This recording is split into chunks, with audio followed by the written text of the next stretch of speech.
Había huertos en el Edén, había un huerto, había árboles. Todo esto es simbólico, a veces, por lo menos mi persona, ¿no? Cuando era niño me imaginaba, cuando escuchaba esta historia, un pequeño jardín en alguna isla X y pues con árboles frutales, animales y todo. Pero no es así. Era todo lo que hoy es el océano, bueno, parte del océano Índico y todo lo que es ahora el océano Atlántico, perdón, el otro contrario, no me acuerdo el nombre ahorita, si me lo soplan por ahí, pero todo eso es una vasta región. De hecho, todo eso que hoy conocen como el punto Nemo, ese punto más lejano de tierra que nadie visita, donde que piensan que existe solo desolación y muerte, todo eso era parte de ese famoso huerto. O sea, era una gran civilización, era grandes cantidades de tierra, todo un continente que albergaba a una gran raza. No era nada más un solo Adán, ¿no? A veces me da risa de mis propias creencias que tenía de niño, ¿no? Y que era un solo Adán, una sola persona viviendo ahí, y que bueno, rodeado de animales, y un día Dios bajó y entonces sacó una costilla y le dio forma a esa costilla, y esa costilla caminó, le salió pelo largo y todo, y fue su esposa. Eso me imaginaba yo. Pero en realidad no es así, era toda una raza vasta, enorme, que vivió en esos tiempos. Se le llamaba el Edén porque en esos tiempos la raza estaba viviendo en una cuarta vertical, en una cuarta dimensión. Todavía no había sido expulsado, todavía no había caído ese Sefirot abajo, a la tierra. Todavía Malkut no existía siquiera. La tierra todavía no era del todo física, estaba entre etapas de ser física y ser etérica. Todos sabemos de leyendas, por ejemplo, de islas que precisamente son así, que en un tiempo se desaparecían y luego con el tiempo reaparecían, o montañas, etcétera. Todo eso nos invita a pensar que en esos tiempos la Tierra estaba etérica, estaba en la cuarta dimensión y también con ella la gran raza Lemur que existió en aquellos tiempos. Sin embargo, cuando habla de el principio, las palabras primeras que aparecen en Kim er Hashamayin ved Haaretz, que significa en el principio dioses, los dioses crearon el cielo y la tierra. Y sigue más adelante indicando cómo de ellos mismos, de los Elohim, surge la primera raza, la primera creación. Entonces dice, a su imagen y semejanza fueron creados, pero no la humanidad actual, sino la humanidad que vivió precisamente hace millones de años en aquel continente donde era o se conoce como el Edén. Bereshit bara Elohim ahasamayin vet haretz. Desde las primeras, esas son las primeras palabras que aparecen en el Génesis, en el verdadero o en el original texto. Aparece la palabra Elohim o Elohim. Entonces no dice Dios, dice dioses, porque se sabe, y este es un consenso común, que Elohim es una palabra pluralizada, plural. En la Gnosis se nos enseña que es dioses y diosas, porque tiene también una terminación pues masculina y el principio es femenino. Diosas y dioses. Bereshit baraj Elohim. En el principio los dioses crearon el cielo y la tierra. Todo esto es sumamente interesante, ¿no? Porque de hecho, si nosotros entramos un poco más al estudio de este mundo maravilloso de la Biblia y sobre todo del Antiguo Testamento, porque ese es el fundamento de la sabiduría, todos lo sabemos, ¿no? Ahí encontramos que esta palabra de Elohim, Elohim, así como se escucha, os puede sonar Elohim, de acuerdo a la pronunciación que le quieras dar o que le hubiesen dado originalmente, pero esta palabra es una escritura hebrea, es toda una, digamos, una fotogramática de 5 letras, que se leen así, Alep, Lamed, He, Yud, Mem, y se leen obviamente de derecha a izquierda. Estas 5 letras son poderosas. Estas 5 letras, según los verdaderos estudiosos de todo esto, son la misma Torá, es el mismo Pentateuco. ¿Cuál es la Torá? ¿Qué me pueden decir ustedes por ahí? ¿Y cuál es el Pentateuco también? A veces lo mencionamos y podemos decir, estos gnósticos están yendo por otro lado, ya no saben ni qué. No, realmente todo esto es sabiduría. Y es sabiduría muy profunda que nos habla de nuestros orígenes, de cuando la humanidad todavía no caía, de cuando los seres de la tierra eran seres conscientes, personas conscientes, a diferencia de que en la actualidad somos seres inconscientes, dormidos. Entonces díganme si no es importante conocer esos orígenes. Elohim o Elohim en hebreo es una palabra que generalmente se refiere a la deidad, a la divinidad. No siempre a un dios, sino a dioses. Se utiliza en forma siempre plural. Elohim es el plural de Eloah.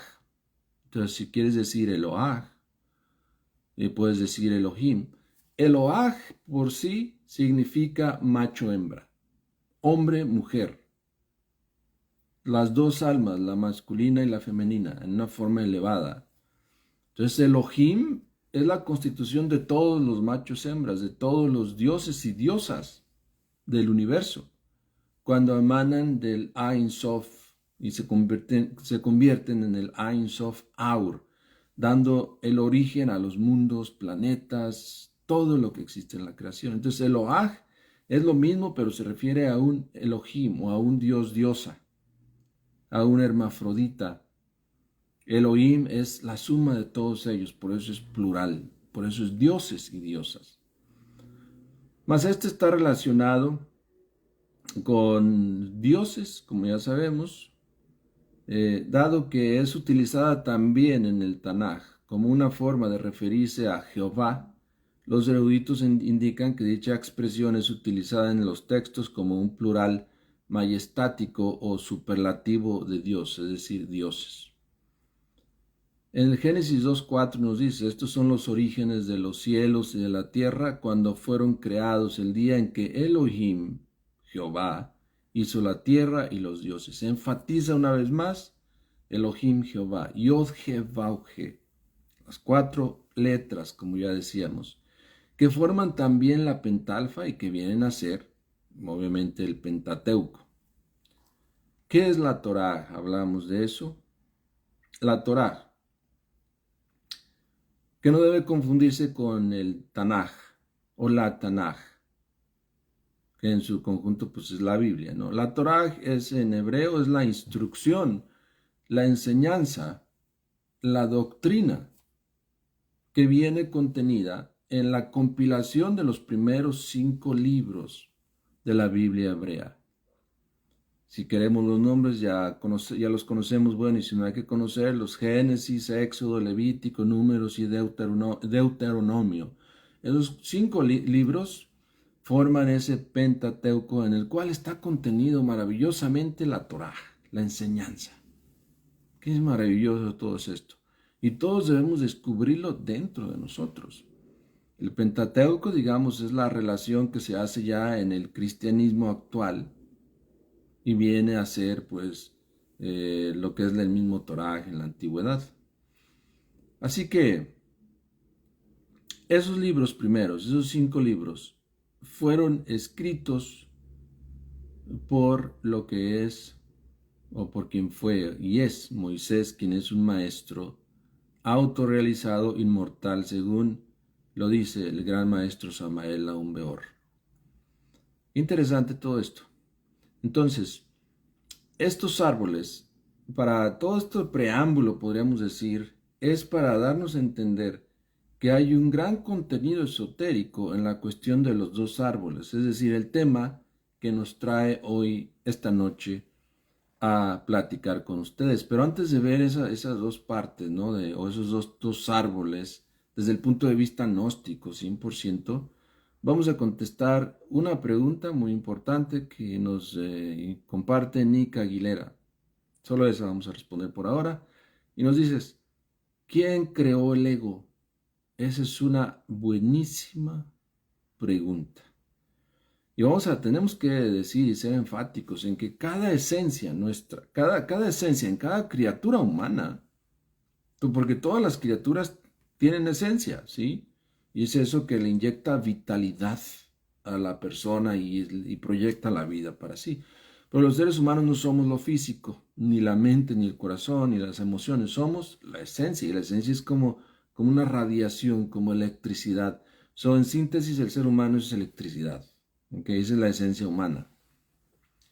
El ego es una electricidad amorfa, destructiva, monstruosa.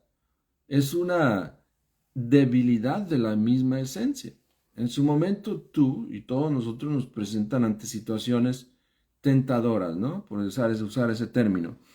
Y de acuerdo a nuestra acción, a lo que decidamos hacer, entonces se van formando esas creaciones dentro de nosotros. El ego es bueno y es malo, es las dos, ¿no?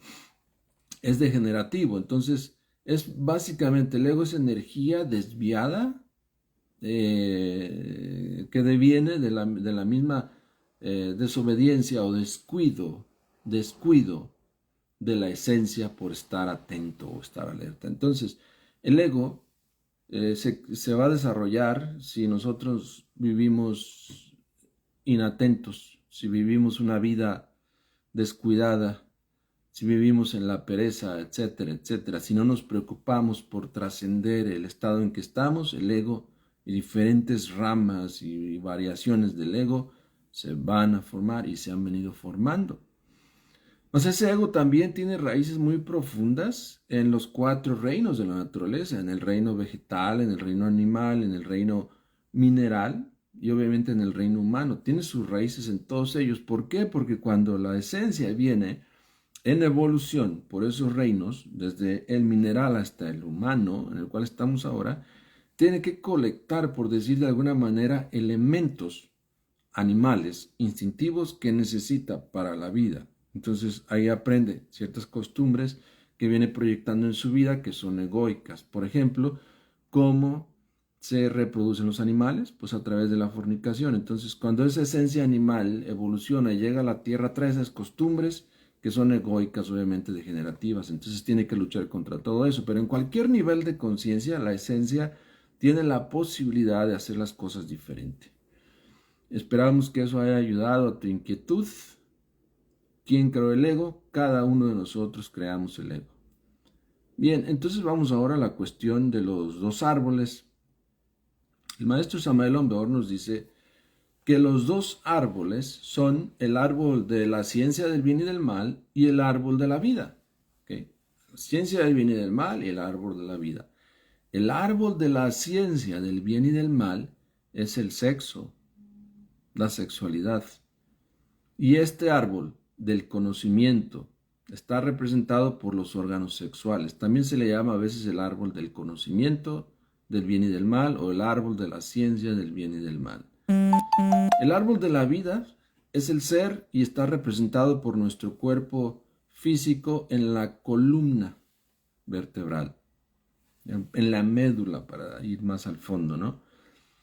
Toda verdadera doctrina cultural tiene que estudiar detenidamente estos 2 árboles. De lo contrario, pierde lo de cultura, lo cultural, lo espiritual. Y la verdad es que si una cultura pierde su espiritualidad o su vínculo con los dioses, con los Elohim, entonces ya no es cultura. Se vuelve solamente sistema mecánico, mecanicista. Porque una cosa es vivirte en un ambiente, en una sociedad, donde todos se preocupan por la armonía, por la paz, por el amor, por la conexión con lo espiritual, ¿no? Como lo hacían nuestros antepasados en sus aldeas. Maravilloso. Nadie se queja del sistema porque el sistema no existe, hay espiritualidad. Cuando la espiritualidad se acaba, se agota, ya no está, ya no se practica en una raza, entonces se cae en el sistema, se cae en la degeneración, se cae en el karma. Entonces toda verdadera doctrina cultural debe tener espiritualidad, es decir, su conexión con eso, con esa divinidad, con esos dioses, con ese Elohim, porque a la vez está conectando y está siendo parte del árbol de la vida. Y dice el maestro Samael que el estudio de un árbol con el olvido del otro da un conocimiento incompleto, inútil. Entonces necesitamos estudiar tanto el árbol de la vida, a veces nos interesamos por eso, ¿no? Quiero saber del árbol de la vida, quiero saber de los 10 sefirotes, de los diferentes reinos, etcétera. Muy bien, pero también necesitamos estudiar el otro árbol, el árbol del conocimiento del bien y del mal, es decir, el sexo, la sexualidad. Y el mejor estudio es cuando tú lo aplicas a ti mismo y descubres en tus propias costumbres sexuales todo el origen del mal. En el antiguo Egipto, nos dice el gran maestro Samael, que se estudiaba a fondo la doctrina de los dos árboles. La sombra fatal del árbol de la vida es el yo. O sea, cada árbol tiene su sombra. El árbol de la vida es el yo. Es decir, la proyección de la misma energía hacia abajo. ¿Sí? Y la sombra fatal del árbol del conocimiento es la fornicación. La gente toma las sombras por la realidad. ¿De qué sirve estudiar al ser? Nos interesa estudiar al ser, pero si desconocemos el sexo, no tenemos un fundamento serio en ese conocimiento del ser. Ambos árboles son del Edén y hasta comparten sus raíces. Estas son las dos grandes columnas torales de la logia blanca, sabiduría y amor. La sabiduría es el árbol de la ciencia del bien y del mal, y el árbol o el amor es el árbol de la vida. Ok, si tienen preguntas sobre estos dos árboles, ahora es el momento, ¿no? Porque casi nunca entablamos este tema, ahora tomamos la decisión de hacerlo para bien de todos y vamos a contestar sus preguntas si entienden lo que son estos dos árboles y sus sombras, ¿no? Y qué estudios debemos hacer sobre ellos. Es importante saber también. El que acaba con la fornicación se convierte en un Cristo, es decir, desarrolla todo el árbol, se convierte en un Elohim, en un Dios diosa. Y la suma de todos ellos, ya dijimos, o más bien cada uno de ellos es un Eloah. La suma de todos los Elohahs, de todos los dioses particulares, nos da como resultado un Elohim, que como ya dijimos, se escribe en hebreo con 5 letras muy importantes, que también son el mismo Pentateuco, la pentalfa, la estrella de 5 puntas. Vamos entendiendo toda la maravillosa relación que hay en todo lo que aprendimos o hemos aprendido o estamos aprendiendo en el conocimiento gnóstico y cómo es realmente trascendental el momento para nuestra alma. Todo esto nos sirve para entender, ¿no?, que necesitamos transformarnos. Porque también recordemos que en el Génesis 3:6, la mujer que había salido ya de la costilla de Adán, vio que el árbol era bueno para comer y que era agradable a los ojos, y el árbol codiciable para alcanzar la sabiduría, y tomó de su fruto y comió. Después dio de él a su marido cuando él estuvo con ella y empezó a comerlo. ¿Qué significa eso? ¿Realmente creemos en estas alturas de la vida que todo el mal de la tierra y de la humanidad se resume en ese momento o en esa imagen o en esa escena imaginativa que tenemos nosotros y que nos han difundido a través de los siglos? ¿Realmente creemos que todo el ego y las guerras, el dolor y la amargura y la miseria y muerte y todo se reduce a eso, a que se comió una fruta de un árbol prohibida? Les pregunto. Pues no, obviamente en estos tiempos debemos desarrollar nuestro conocimiento y entender que los dioses de esa época fueron tentados por los demonios. Los demonios ya existían en su momento también, que son los sefirotes caídos. Ellos organizaron grandes luchas contra los seres inefables, los seres despiertos que en esos tiempos existían, los Elohahs o los Elohims, y los tentaron. Entonces les empezaron a hablar de eso, ¿no? Y les hablaban así simbólicamente, le decían: come del árbol, tú sabes del árbol, come del árbol, es para ti, no te creas del mandato de los dioses. Básicamente incitaban en la mente y en lo profundo de la psiquis de esos seres a la fornicación. El trabajo fue empezar. Ya después ese vicio gustó mucho a los seres habitantes de la tierra de esos tiempos porque como quiera que despertaba en ellos pasiones muy bajas y muy profundas que traían desde que eran animales, pues buscaban o gustaron de eso y buscaban siempre la continuación de eso, sin saber que cada vez que continuaban eso, que practicaban eso, estaban acercando más y más a la muerte, al precipicio, a la degeneración, a la generación animal, como diría el maestro, porque en la actualidad la sexualidad, casi en la gran mayoría de los seres humanos, es practicada de una forma animal, no sutil, no espiritual. Pero hay una profunda relación entre la fuerza sexual con la espiritualidad, porque a través de esa fuerza sexual debidamente canalizada hacia adentro y hacia arriba, tú puedes conectar con tu Elohim particular. Te puedes volver un Elohaj y ser parte de los Elohim. Cuando eso pasó en el Génesis 3:6, Jehová dijo, mira que el hombre ha llegado a ser como uno de nosotros al comer de lo bueno y de lo malo. Y ahora, para que no alargue la mano y efectivamente tome fruto también del árbol de la vida y coma y viva hasta tiempo indefinido, de modo que expulsó al hombre y lo situó al oriente del huerto, y situó al oriente del huerto querubines, y la hoja llameante de una espada que daba vueltas continuamente para guardar el camino del árbol de la vida. Nosotros tenemos acceso al árbol de la ciencia del bien y del mal, al árbol del conocimiento, pero no tenemos acceso al árbol de la vida. Los Sefirot son regiones, mundos paralelos. Mucho se habla en estos tiempos, ¿no? Sobre todo en la ciencia de los mundos paralelos, de las multidimensiones, ¿no? Pero en realidad, de la realidad alterna, pero en realidad son solamente ensoñaciones de la mente de esas personas. La verdad es que no tenemos acceso al árbol de la vida. Bueno, y si aquí hay alguien escuchando que sí tiene acceso al árbol de la vida, pues que dé su testimonio, ¿no? No estamos en contra de eso. Obviamente la enseñanza gnóstica, el maestro Samael la dio con esa finalidad de que todos empecemos a vibrar con las fuerzas superiores y que entremos y que reconquistemos nuestro árbol de la vida. Es decir, que encarnemos y activemos y hagamos realidad a los 10 séfirots del árbol cabalístico. Pero no es fácil. Y una cosa son los hechos y otra cosa son las fantasías, ¿no? Lamentablemente. Hay muchas fantasías, pero muy pocos hechos. Si el hombre, fíjense eso, si el hombre hubiera podido comer de los frutos deliciosos del árbol de la vida, entonces tendríamos ahora dioses fornicarios. Esta hubiera sido la peor maldición de las maldiciones. El sacrificio más terrible, lo imposible. La espada flamígera de la justicia cósmica se revuelve encendida, amenazadora y terrible, guardando el camino del árbol de la vida.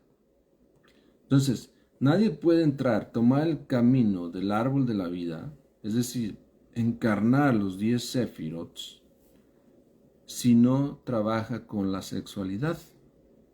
Porque obviamente la sexualidad practicada equivocadamente nos llevó a la degeneración, a la caída de los sefirots.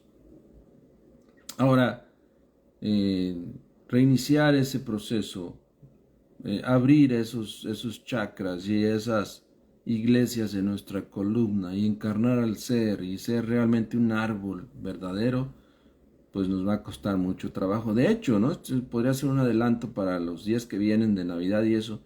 Ese es el árbol de la Navidad.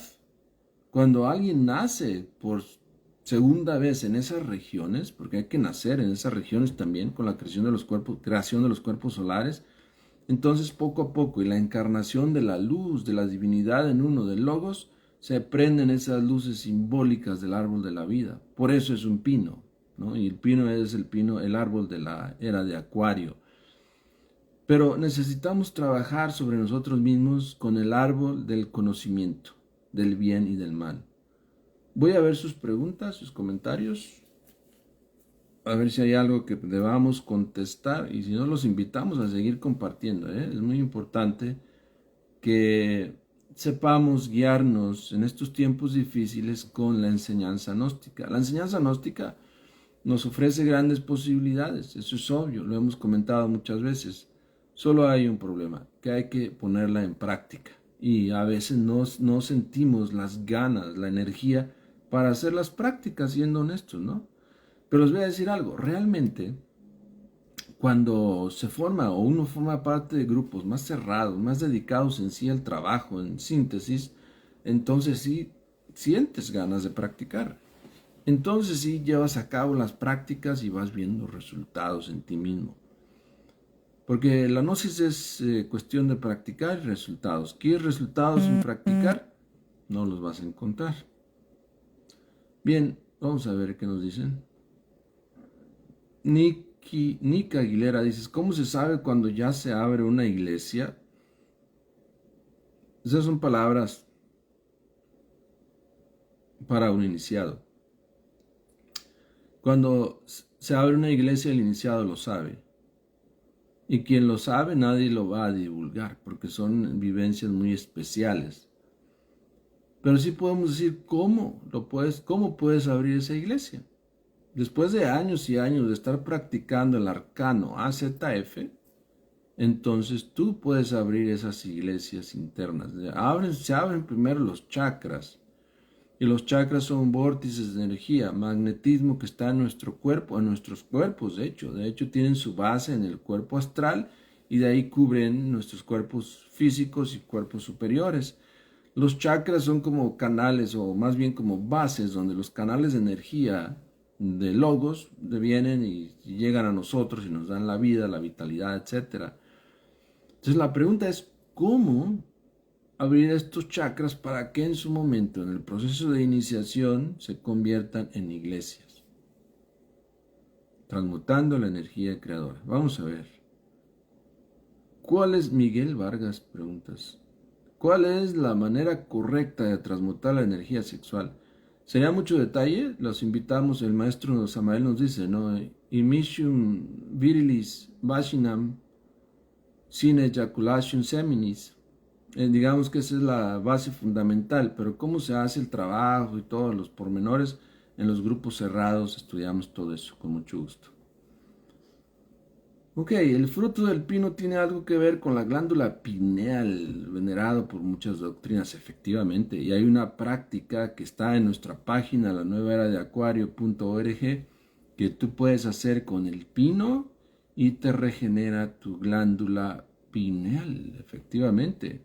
Sustancias maravillosas ahí en el pino, en el elemental, obviamente. El árbol, no sé qué uso se le pueda dar, si se come, si es digerible o no, si sea tóxico, la verdad no tengo conocimiento de eso. Sé que hay personas que lo usan como en tés o infusiones, etcétera, pero no recomendaríamos que lo consumas, pero sí te recomendamos que uses lo que es el incienso, la gomita que sale del árbol como incienso y hagas tus prácticas con ello, obviamente. Tiene poderes para regenerar la glándula pineal, efectivamente, sí. Bien, vamos a ver. Entonces, cuando comimos el fruto prohibido, apareció Malkut, que es donde debemos trabajar, pagar karma, etcétera. Es una forma de entenderlo, Rebeca. Así es, gracias por la pregunta. Y es que Malkut estábamos en el cuerpo etérico. Malkut es como una duplicación de ese mismo cuerpo etérico. O sea, se cayó parte de los éteres del cuerpo etérico, se cayeron, entonces por castigo hemos quedado aquí viviendo en este cuerpo físico. Aunque también tenemos vida en el mundo etérico, el mundo astral y mundo mental, etcétera, pero no somos conscientes de eso porque son universos paralelos. Es decir, nuestro ser, nuestra alma puede tener una chispa viviendo ahí, como tiene una chispa viviendo aquí en el mundo físico, pero no somos conscientes de eso. Pero sí, por eso estamos aquí en Malkut y la manera de solucionar el problema, pues es volviendo al Edén, ¿no? Trabajando en el arcano AZF. Dice el venerable maestro, nos dice Edison, que para la autorrealización, solo con estudiar y vivir uno de sus libros lo puede lograr. Libro de cabecera, Psicología Revolucionaria. Saludos desde Colombia. Exactamente, sí. cada uno podamos vivir uno de esos libros intensamente, ¿no? Por nuestra parte, pues como estamos en esto de la misión, pues tenemos que estar muy bien documentados, instruidos y saber guiar a la humanidad. Gracias por tu comentario, excelente. Bien, vamos a ver, hay más preguntas acá. ¿Cómo se sabe? Ya abordamos esa pregunta. ¿Cómo se sabe cuando ya se eliminó un defecto psicológico, Nica Aguilera? Muy buenas preguntas, ¿eh? Con la misma observación. De hecho, cuando uno realmente, fíjate, es interesantísima esa pregunta, ¿no? Y creo que vale la pena uno detenerse aquí por lo menos unos 10 minutos, ¿ok? Porque ya dijimos, ¿no? Nace un ego. Ya más o menos explicamos hace unos minutos atrás de cómo nace un ego. Pero ese ego no nace robusto y feo, o polifacético, nace pequeñito. Es una energía que se escapa y es una energía que se forma, se autoforma, se moldea a su forma, pero ya más adelante veremos que los arcontes lo moldean, pero es otro tema. Pero esta energía toma su forma. Al tú continuar ese hábito, ese acto incorrecto, le vas dando fuerza, le vas dando forma, le vas dando potencia y después puedes llegar hasta crear yoes dentro del yo, egos dentro del ego. Entonces, ¿cómo se sabe cuando un defecto psicológico se eliminó? Cuando haces el trabajo consciente y en una forma retrospectiva, consciente, vas viendo cómo un ego, vamos a decir el yo de la ira, cuando empieza uno a trabajarlo es un demonio espantoso, ¿no? Que lanza llamas y maldiciones y furia por todos lados. Parece un toro espantoso ardiendo en fuego en el mundo astral que es gigantesco, que mide, por lo menos lo que mide uno de los edificios más grandes de tu ciudad. Entonces, tú lo vas trabajando y va perdiendo volumen, va perdiendo fuerza, va cambiando de color, se va tornando dócil, se va tornando inocente, hasta que queda convertido ese demonio, esa entidad, ese ego, en un niño inocente. Si tú continúas con tu trabajo, vas a descubrir que ese niño también es un ego y que si tú te descuidas, puede desarrollarse nuevamente tal como estaba. Entonces, si una persona no se da cuenta cuando ha eliminado un ego, es que no ha eliminado nada, está dormido, no está haciendo ningún trabajo. El ego no se elimina nada más diciendo, madre mía, elimínamelo. Es un proceso de concientizarse de todas las corrientes equivocadas, de todas las avenidas equivocadas que tomó ese agregado psicológico. Y es corrección de faltas, y es pago de karma, etcétera, etcétera. Alguien que está haciendo un trabajo sobre sí mismo serio, sabe dónde está su ego, cuánto ha eliminado de ese ego, en qué nivel lo tiene. Ya sabe cuando le controla la mente o cuando ya no le controla la mente. Ya sabe cuando le controla el corazón o ya no logra controlarle el corazón. Ya sabe cuando lo hace correr o caminar, a tomarse una cerveza, etcétera. Y ya sabe cuando ya no lo controla en el centro motor. ¿Okay? Entonces tu pregunta más bien se puede entender si despertamos la conciencia de nuestras prácticas, si avanzamos en este camino con hechos concretos, reales y definitivos. No es cuestión de creer, es cuestión de poner en práctica, de que uno conozca ese defecto a fondo y al conocerlo, pues quiere decir que sabes el estado en que está, ¿verdad? Porque hay yoes buenos también, pero si tú no los conoces, vas a tomarlos por malos y vas a tomar a los malos por buenos, ¿sí? Entonces es cuestión de ser uno práctico en la meditación, en el estudio. Y decíamos, nosotros tenemos grupos privados donde pues trabajamos la cuestión problemática esta del ego, ¿no? De todo eso que se pregunta. Gracias, muy importante la pregunta. Vamos a ver, hay nuevos comentarios y preguntas. Jacqueline Gómez Infante dices, cuando la mujer es operada ya no puede trabajar con la alquimia, ya no puede crear sus cuerpos, pues se han roto los canales. Gracias. Muy bien, vamos más a ver otras preguntas. Hugo Nelson, saludos hasta Colombia, ¿cómo no? Las 5 letras son tetragramatón, a eso se refiere, desde otro punto de vista también. Pero en hebreo son Aleph, Lamed, He, Yud, Mem. Si quieren, búsquenlas y vean cómo aparecen, cómo se dibujan, cómo se escriben. Creo que ya ahí se las compartieron ahí mismo en el chat para que las vean.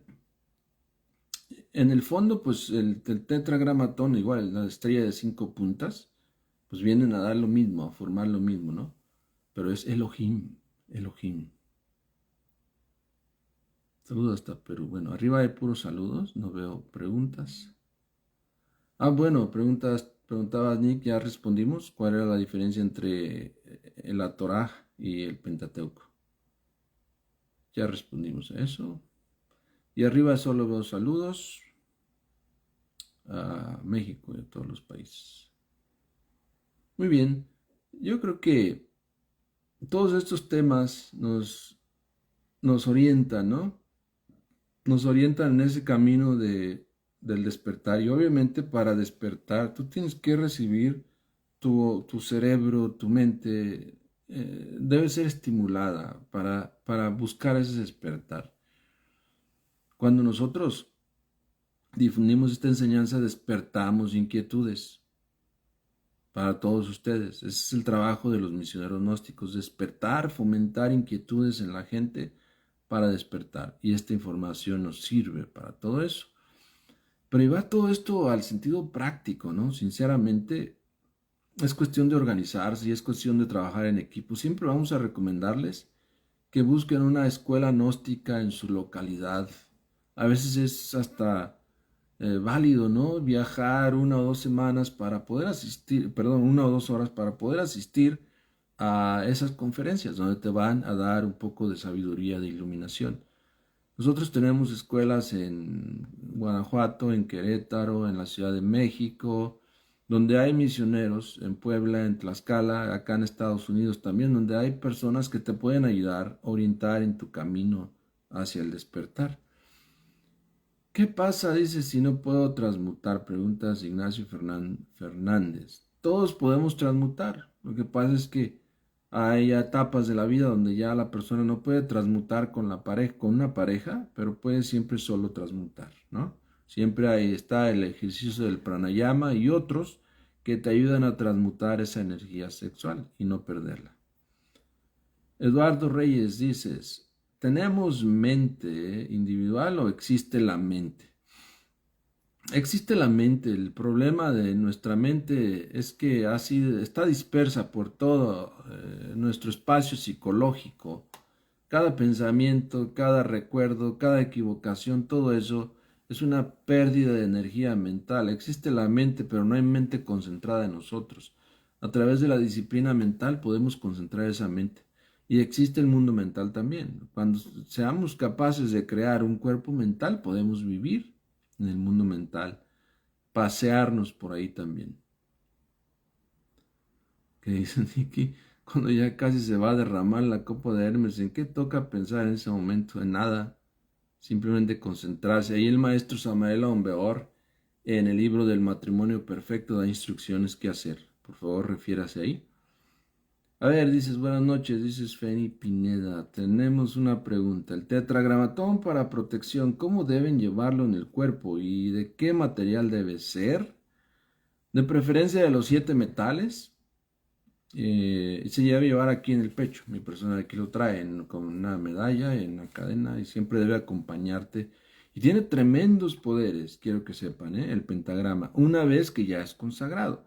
Porque si tú compras uno, y dicho sea de paso, en las tiendas comunes te lo venden de pura plata, o de puro oro, o de otro material, ni siquiera sirve.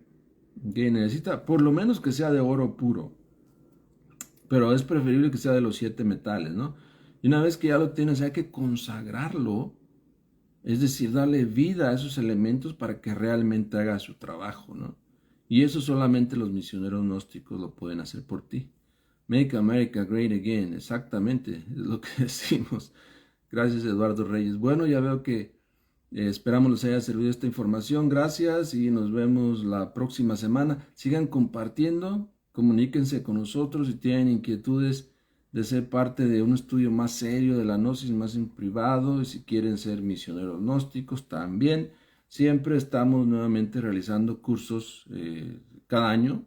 El de este año ya pasó, pero el próximo año pues obviamente tendremos otro, donde toda persona debidamente preparada puede llegar a ser misionero gnóstico. Muchas gracias, buenas noches, paz inverencial.